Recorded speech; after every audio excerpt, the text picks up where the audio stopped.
Hi, I'm Danny. Welcome to my channel. If you are new to this channel, then please be sure to subscribe. And if you are a subscriber, thank you for watching this episode. Today I'm going to talk about my Miss USA 2017 pre-arrival favorites, my picks, the girls that I will be rooting for at the pageant, or the girls really that I think that are going to do very well, because I think we should root for all of the contestants. I think you should cheer very loudly, even if you do have your favorites, for everybody, because regardless of who your faves are, all of them worked very hard to get to that stage, and it wasn't by mistake. So we should support all of them. But I want to talk about the girls that are really standing out to me this year. And before I do that, I want to address some things that I've noticed that I wonder if you guys have noticed as well. So I read all of the Miss contestant bios on the Miss U app, and what really struck me, because I follow these contestants on all of their social media, I want to see what they're doing and what they're up to, I want to see their journeys, is that a lot of the things mentioned in their bio sound wonderful.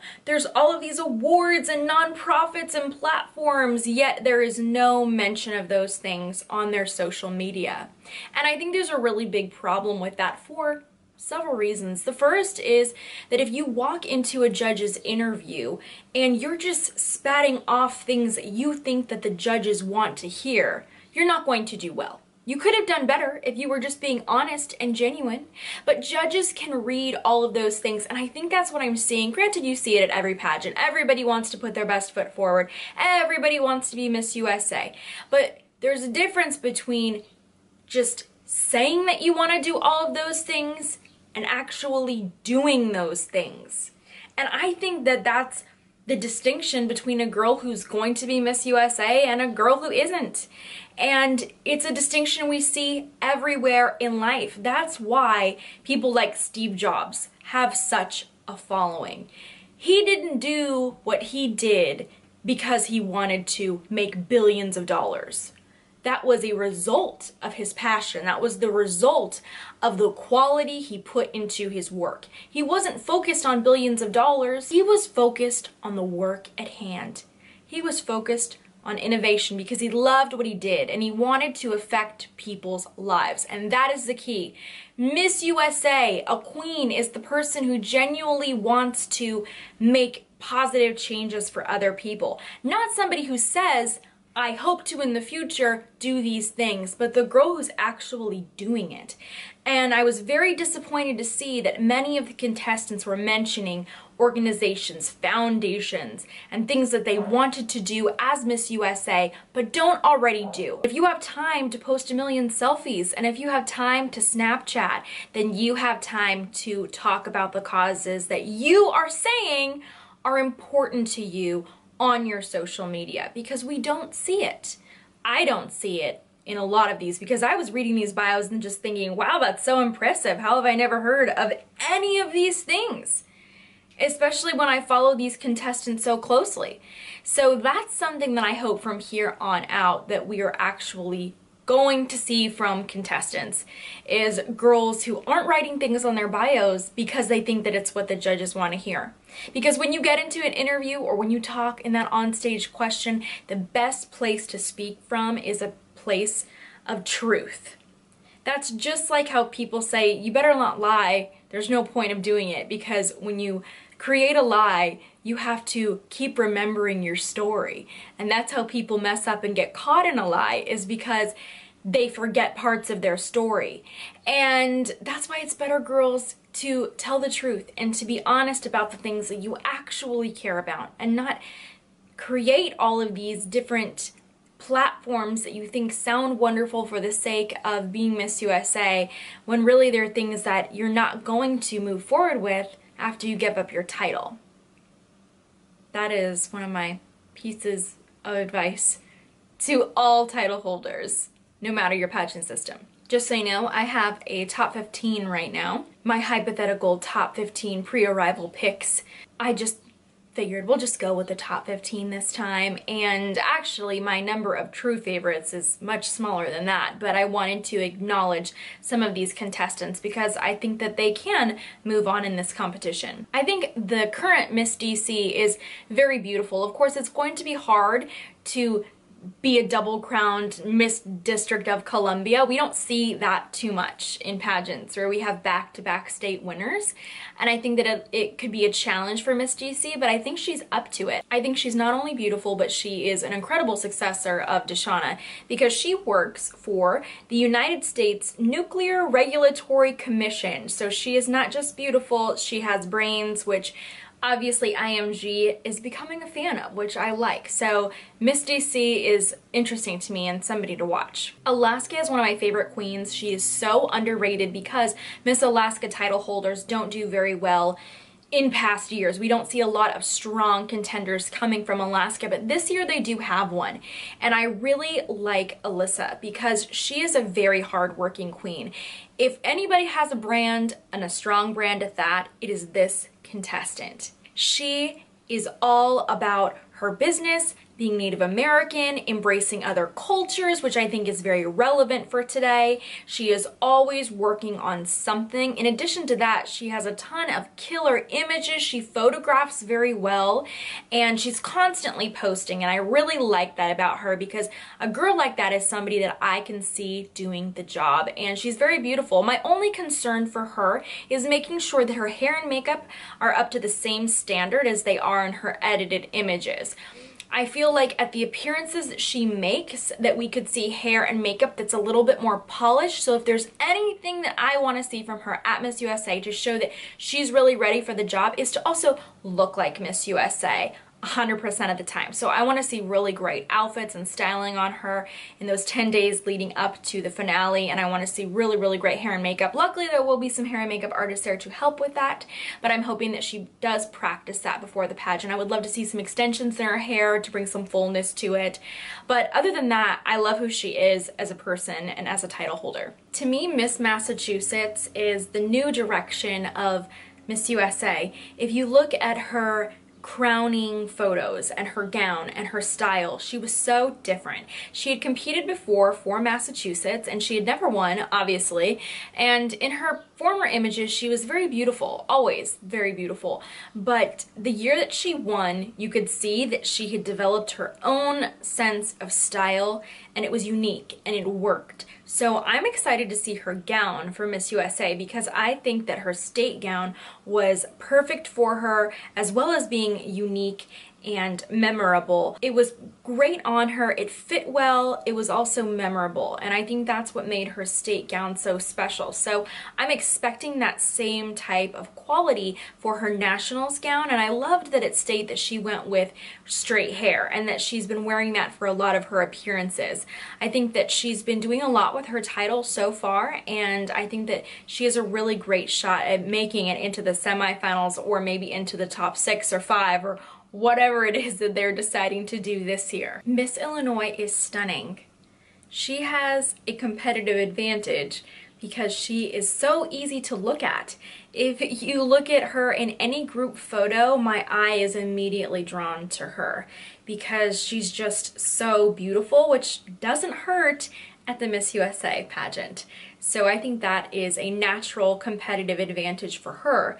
But beyond that, she is talented. She's a professional NBA dancer and a professional dancer in the entertainment industry. I like that, and her bio really focuses on that, so we have a clear idea of how to remember her, but I'm hoping for a little more diversity in her interview, which we can't see, or in her Road to Miss USA video, but I do have a feeling that judging by her bio that her Road to Miss USA video is going to be focused on I'm a dancer, that's what I do, which is great, but you can't just identify yourself as a dancer. You need to still be a person and an individual. So that's what I want to see more of from her before the pageant. Miss Georgia is 6 feet tall and stunning. If you watched her swimsuit performance at her state pageant, she is reminiscent to me of a Venezuelan queen. The way that she flips her hair when she walks and the things that she does with her facials I think is really great. Also, she was on The Voice, so she definitely has stage presence. Not only beauty, but presence, and she made the top 10 on The Voice. So she's got to have some personality to be able to do that, and I think that that's wonderful. I liked the dress that she wore for her state pageant. She did wear white, which works because she has such dark hair, but I would like to see her in something a little bit different and maybe less pageanty for Miss USA. To me, Pennsylvania is very beautiful, and I loved her styling for her state pageant. She wore a really great Fernando Wong gown, so I expect her to be very well prepared for Miss USA in terms of her appearance. And not only is she beautiful, but she does have a history. She has a past, and she had an eating disorder, so it's important for her to share with girls out of her personal experience why it's so important to love and accept yourself. I think that's a really great message that she's going to share because it's what she identifies with, and it's great to use your personal story and experiences to help other people. So I think she is a really strong contender this year. Alabama. She's young, she's 20, but I like the way that she described herself. The very first word in her bio was considerate, and when I hear the word considerate, I think of somebody that's likable, and that's important, that you can be very liked at Miss USA. And when I think of that word and I look at her images, that word makes sense for me. And I saw so many of the contestants that used these really bland, plain, overused adjectives in their bios, and I thought, gosh, couldn't somebody have given them a thesaurus or help them out a little bit? Because I just thought that there wasn't a lot of thought that went into the bios, when really your bio is something that's going to be your first impression, as it is for the judges, as it is for me. It's one of my first impressions of the contestants, so I want to see something that's very true to you. And I thought that the word considerate was such a good description because she does seem like a very considerate person. At least that's how she appears. And her social media backs that up. She makes a lot of appearances. She's always very well dressed and put together. She has her own sense of style. And even though she's young, she seems to have a really good handle on her title as it is. So I think she's doing a great job as being Miss Alabama, and I think that she's going to do well at Miss USA. Nevada, she is an early favorite, and I actually have known her since she was probably 14 years old. Lauren actually competed at National American Miss, and she was first runner-up to the California title. She went on and right after that won her San Diego title, which was Miss Greater San Diego Teen USA, and then she went on to compete at state. And then her first year at California, she placed in the top 5 when she was probably around 19 years old, and then after that she ended up just placing in the top 20 for the next 2 years. So she quickly moved on and went to Nevada to compete for Shayna and won her first time in Nevada, which everybody sort of knew that Lauren was gonna win. Lauren is your quintessential Miss Nevada USA queen. She is very beautiful, and I think that that's what we see from a lot of the Nevada title holders ever since Shayna took over the program, is that beauty reigns at that state. And Lauren, I think, is going to make it into semifinals, maybe even into that top 5 or 6, because she's so beautiful and she looks so great on stage.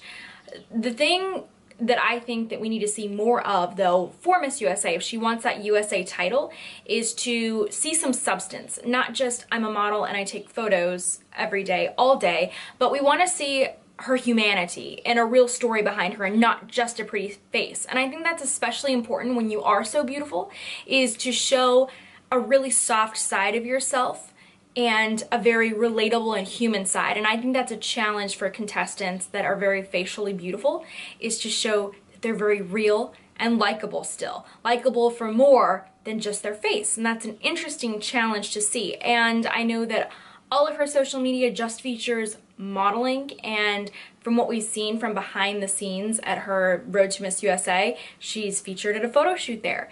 And I really wanted to see more from Lauren leading into Miss USA, because there has to be more to you than just your face for this competition. New Jersey has to be one of the most facially beautiful contestants that we have this year without any makeup. She is stunning. I believe that she competed at least once before for Miss New Jersey. I think that New Jersey is very beautiful, but my concerns lie with her styling and her gown. I think that she actually looks better in her social media posts after she won with her normal hair and makeup than I thought that she looked at her crowning, which is a problem because you still have to look really great on stage as well as in person in your normal everyday images. So I'd like to see obviously a better quality gown for her at Miss USA. I didn't think that her choice at state was especially original, and I didn't think that the fit was very great, and I thought that the hair and makeup were a little bit all over the place.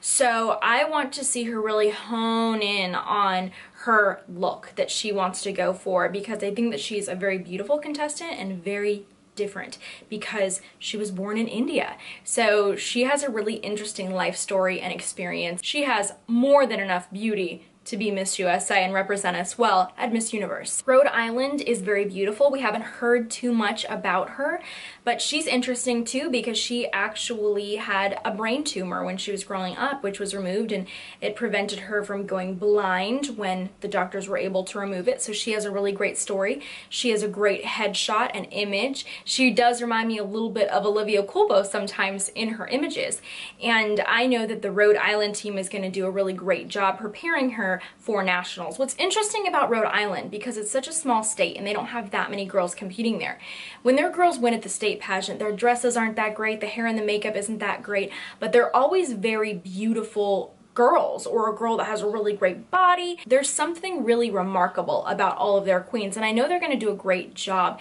styling her for Miss USA, so I'm very excited to see how far she's come from her state competition, because obviously in recent years we've seen how successful the Rhode Island queens have done. Hello, we've had a Miss USA in recent years and Miss Universe that comes from Rhode Island, and then we have Ania Garcia, who was second runner-up at Miss USA. Granted, she did have another coaching team behind her, not only the Miss Rhode Island organization, she did have other people preparing her, but we do see great styling from them year after year. Even last year's queen, I thought that she was so well dressed for the evening gown competition, and she had to have been one of the most fit contestants last year at Miss USA. So this year's Miss Rhode Island will be prepared, I'm sure. Miss Minnesota is not only beautiful, but she is also very intelligent as well as a musician, which is really great. We don't see too much of that.